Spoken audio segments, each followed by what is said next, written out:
জ্ঞানী ভক্তবৃন্দ গোटे नीतिदिनिया कथा प्रत्येक मुहूर्त आपण मानकर कर्णाभिमुख होउथिबो निश्चय जे क्वेश्चन मार्क घरे आ शांति रहू नै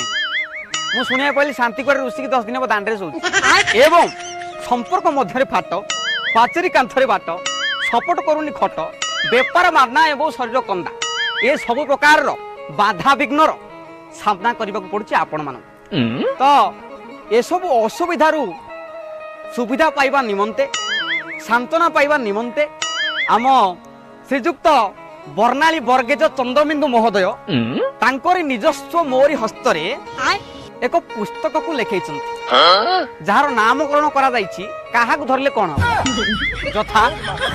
भाउजन धरले कोन हो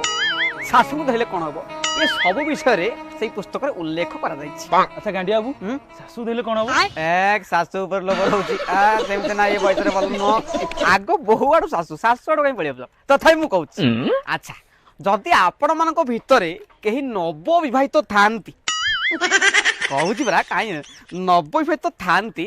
एवं जौतुकटी ससुर घर आसी नाही जौतुकटी ससुर घर आसी नाही तो डेरी न करी यथाशीघ्र जाई सासु मारी बसु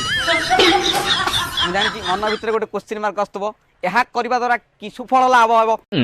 तो मु कहि देबा को चाहे एहा करबा द्वारा कोन हो ई जो अलौकिक दृश्य जो सासु को ज्वाई मारी बइछि ई जो अलौकिक दृश्य को ससुर देखिबे देखिला परे से चिंतन करिवे कि ना पुओटा हमर अति सरल नहले निहाती भद्र हेथिबारु कथाटी को तुंडरे परिप्रकाश करनांती जो कारण कार्य करी देखो। अच्छा गांडी बाबू भाउजन धरले कोन हो बा ना बाबू झाड़े टिके अति दोष हो तुम अंग भंगी देखला बार लागु तुम टिके भांग मारी बसछ काहे के कथा कहली क्वेश्चन मार्क आस्तबो देखो खाली आखि नाली कोन पई तथा मु कहूछि अच्छा जदि आपण मान को मध्य रे केही अविवाहित अतृप्त आत्मा थांती